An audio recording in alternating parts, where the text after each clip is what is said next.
Welcome, welcome, welcome, welcome. Welcome. This is episode 1 of The Unfucked Creative. This is the podcast for overworked creative freelancers who want to build a profitable business without selling out. Now, I'm going to tell you a little bit about myself before we get started. My name is Carrie Griffiths. I am a voice coach. I'm a singer. I've been a singer for over 20 years. I'm a speaker. I'm an entrepreneur. And I built my first business from just £6. This is a space for people who don't mind a bit of swearing, who like a little bit of realism or a lot of realism, who like people to shoot from the hip, who like hearing it out how it is, and like seeing things for what they are. I am going to be 100% transparent with all of you, my pearls. We are all pearls. You are a pearl. We start out small, often as a piece of grit. Not all of us, we start out. If you started your business from scratch, this is what I mean. It starts from an idea and it grows into a beautiful and valuable pearl. And if you're here, you are one of my pearls. Welcome, welcome, welcome. Some of you might know me from my voice coaching. Some of you might know me from my singing. Some of you might know me from my speaking career, speaking on stage. And others of you might know me from one of my businesses, the Queens in Business Club. But I'm not going to be talking about that right now. I'm going to talk about about that again another time.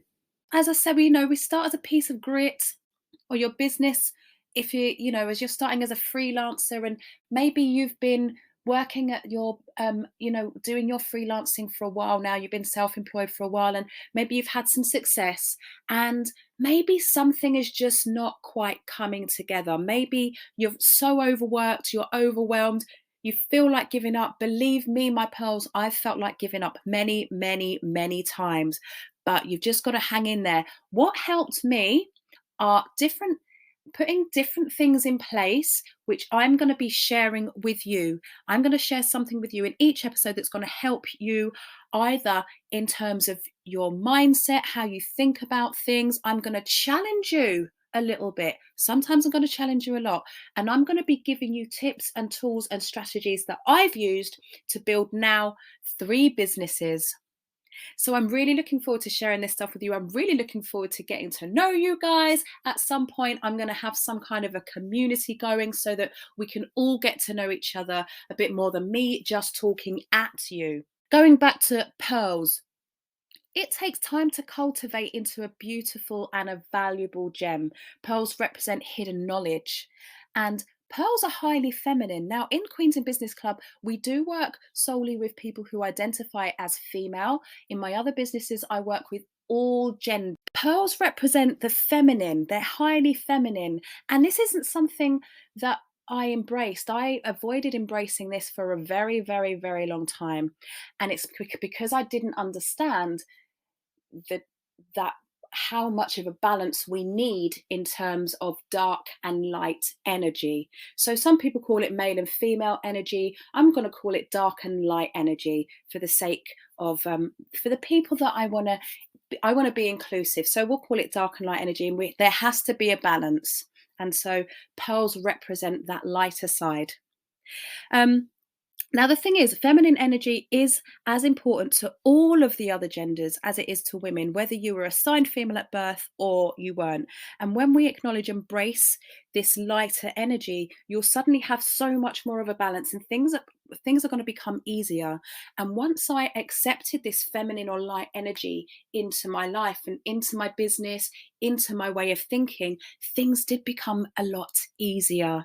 And that's going to happen for you if you're not already doing that. And if you are already doing that and things are still not quite working for you, you're in the right place, because we're going to get all that shit sorted out. This is something that I wish I'd understood in my 20s, but we all learn lessons when we're supposed to. Okay, might sound a bit woo-woo to some of you. I'm doing a program right now. I'm always learning, I'm always growing, always stretching. And right now I'm learning about something, learning about how being aligned opens up all of the doors that you need to open for you. Okay, I'm not going to go too much into that right now because I want to get into our first episode.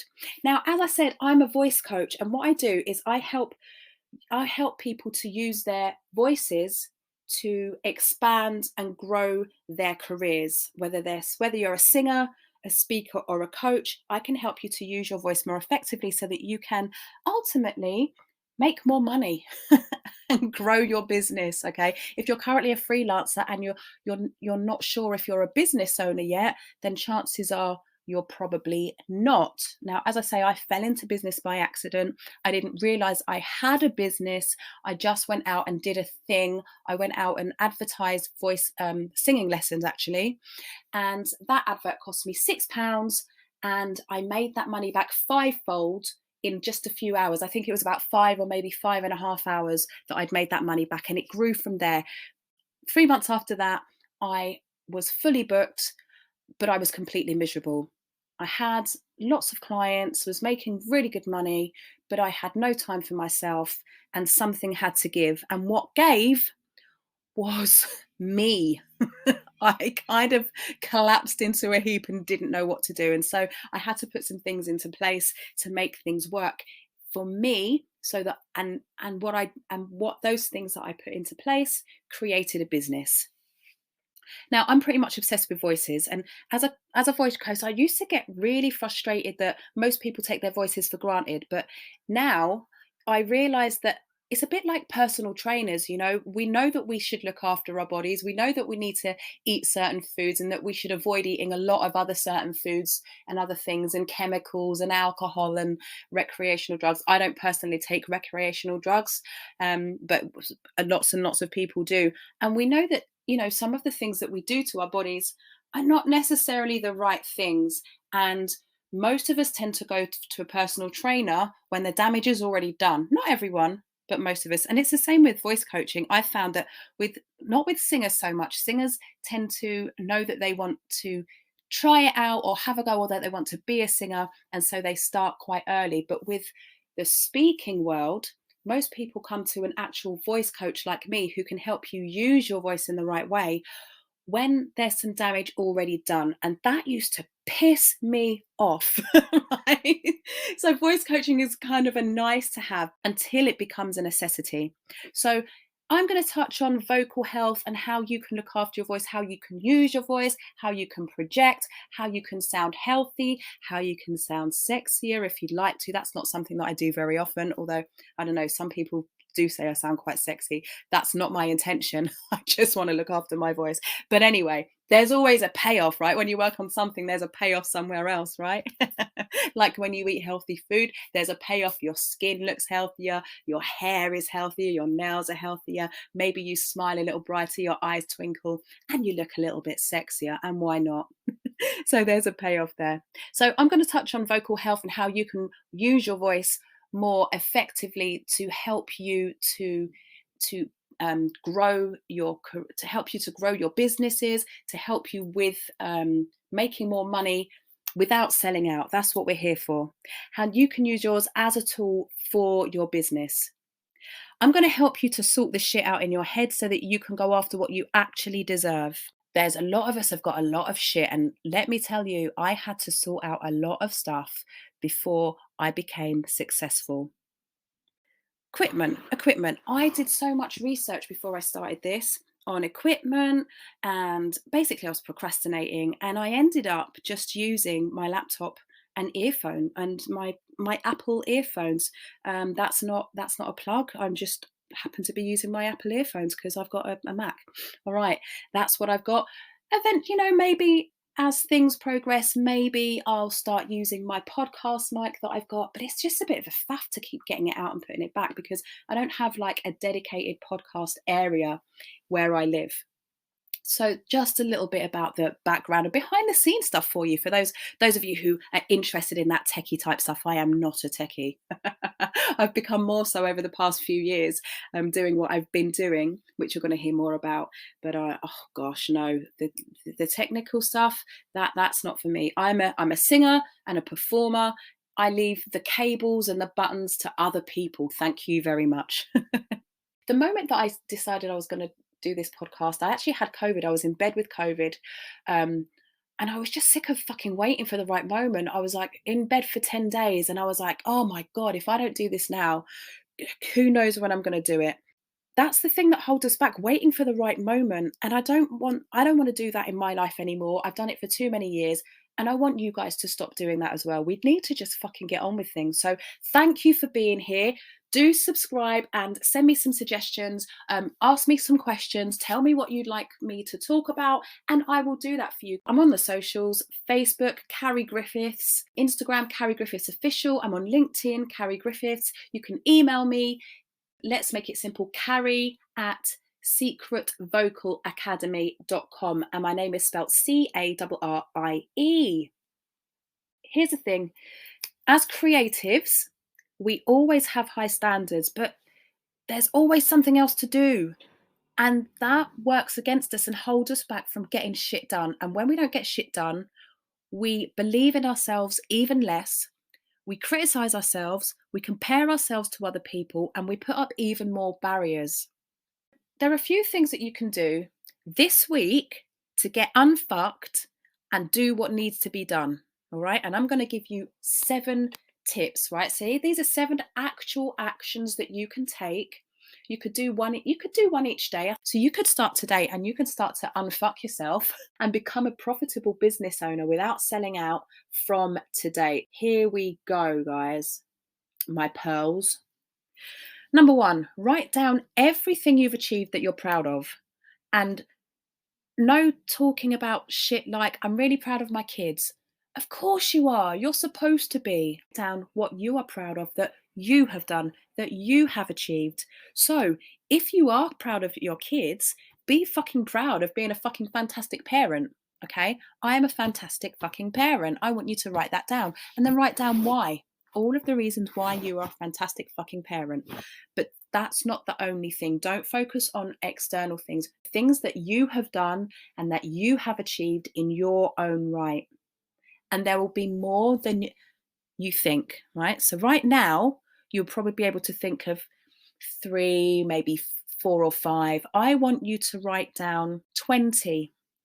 The reason being, if I tell you to write down 5, you'll write down 5, or you might write down 3. If you write down 20, eventually you'll get to 20 and you'll get to more, because the more that you think of yourself as an achiever, the more you will remember yourself as an achiever, and then the more likely you are to achieve next time round. All right. Number 2, celebrate one of them right after you finish listening to this. So the first thing you just thought of when I said number 1, write down, celebrate it right after you stop listening to this podcast. So how are you going to do that? Okay, there are a few ways, but this is what I want you to do. Tell someone that you trust, who you know will be happy for you. And if you can't think of anything, email me and let me know and tell me, and I will celebrate with you, because I fucking love a celebration. All right, my pearls. So tell someone that you trust, who you know will be happy for you, and have a celebration together. Number 3, write down something that you've never done, that you've always wanted to do, and put a date in your diary when you're going to do it. And again, tell somebody. And if there's no one that you can think of to tell me. And I, my pearl, will hold you accountable. Okay. I will see that message. I'll put a little alert in my phone, and then I will message you back the day before and on the day to make sure that you do the fucking thing. All right. Okay. But the date that I want you to put down, this is number 4. The date that I want you to put down when you're going to do the thing has to be a month before the date you originally thought of. Okay, so if you thought, right, I'm going to make a video and upload it to YouTube, or I'm going to go live on Facebook, or I'm going to make that call that I've been meaning to make for months and months and months. If you thought, okay, I'm going to do that in about 6 or 7 weeks' time, wrong. You're going to do it in 2 or 3 weeks' time. And if you thought, oh, I'll do it in 2 weeks' time, wrong. You're going to do it tomorrow. Because the more that you put things off, and you'll know this, I don't need to tell you this. A lot of the things I'm going to tell you in these shows are going to be things that you already know, but things that we put to the side. And I know this because I did it for so many years. Okay. Now, if you Put a date in that feels comfortable. You're going to get to that date and you're going to put it off. But if you do it before you're ready, you'll get used to that feeling of nervousness. And actually, you may not know this, but the chemicals that are released into our bodies when we're nervous are exactly the same chemicals that are released into our bodies when we are excited. We feel the same feelings, those butterflies, the knot in our stomachs. We feel that when we're going on a roller coaster ride, for example. Some people put that down to nervousness and anxiety, and other people put it down to excitement. All you need to do is flip the word. So nervous becomes excited. And of course, you should be excited. Nervousness is there to protect us. I'm going to be doing an episode on that as well later on. But nervousness is there to protect us. But it can also be a driver. So let it be a driver. Turn the nervousness into excitement. Do it before you're ready. Now that's number 4. Number 5. I want you guys to write down one thing in your business that you want to stop doing and decide whether you need it. Finally, this might be the most challenging, especially if you're a busy, overwhelmed, overworked freelancer, because this is something I didn't do for years. I used to work till gone midnight. Okay. I still teach music in a college in London. I teach music performance 3 days a week in a college in London, and I have my 3 businesses. But when I first started, and especially when I realized that there was things that I needed to change in order to build a business, I would work my fucking ass off. I would work till gone midnight. I'd wake up stressed. I wouldn't sleep. Some nights I didn't sleep more than 2 or 3 hours, and I would wake up and I would get back on the laptop or get back on my phone and do more research and more study and play around with technology again because I was shit at it, and just burn the candle at both ends. And I almost burnt myself out. And maybe that's something that you've done, or maybe you've been close to it, or maybe you're close to it right now. So what I want you to do is take an hour off, and I mean it. I want you to schedule an hour one afternoon this week, and I want you to turn off all of your devices. I don't want you to read a book unless it's like a book for fun, like a fiction book. But I don't want you to read any instructional books. I don't want you to read an email. I don't want you to make a phone call to do with your business or to do with doing something for somebody else. I don't want you to pick up an instrument if you're a musician. I know, hard. It's going to be hard. I don't want you to even pick up an instrument. If you're an artist, I don't want you to pick up a pen or a pencil or a paint brush, or I don't want you to go and sculpt. This is for you to relax your body and to relax your mind. Now I'm going to go back to a couple of things I said because I want to deal with the elephant in the room. And that's about telling someone what you're going to do. I've heard a lot of nonsense about keeping it to yourself. Now, I've heard so many people say this, and I'm going to be honest, the only people that I've heard saying this are people who are not very successful. So they say, don't tell anyone what you're planning. And, I call absolute bullshit on that, because people only say that because they're scared, and they might be scared of any number of things. So they might be scared that someone's going to steal their ideas. And even if they do, they're not going to be able to do it in the same way that you can do it. So even if you do tell someone and that fucker goes off and takes your idea, they're going to do it their way. You just carry on. You carry on with your idea and you do it your way. This has happened to me so many times. Do you know how many times I've posted about stuff and other voice coaches have then gone and done it quicker? I don't fucking care. It used to really annoy me. Now I take it as a compliment because it was obviously a really good idea. So take it as a compliment. Let them do their stuff. You do your stuff in your way, in your awesome way, because you're the only person who can do it the way that you're going to do it. A lot of people fear failure. Now here's the thing. You're not going to fail because you'll only fail if you give up. And I'll give you an example. When I was doing my degree, I had I've got a music degree, a music performance degree, and I specialised in vocals because I'm a singer. And I had a composition assignment that I was struggling with. I was really, really struggling with. I was struggling with the technology, with the deadlines, with fitting it in, with travelling to uni to be able to use the facilities because I didn't have the right facilities at home. I'd just gotten myself into a relationship and I was distracted. I'm going to be completely honest. And I just gave up. I got to a point and I said, I can't do this anymore. And I gave up. I submitted the work, but it was incomplete. And I got it back. And it actually, I wasn't that far off finishing. I was a lot closer to the end than I thought I would be. And I'm sure you've seen these memes or you've heard these stories, you know, about the gold miner, the gold miner who was inches away from hitting the jackpot, and he gave up and moved to another place. And the guy who just kept digging eventually struck gold and made their fortune. Now, of course, it's a metaphor, but it's absolutely true. What some people do is change direction, and that's not the same as giving up.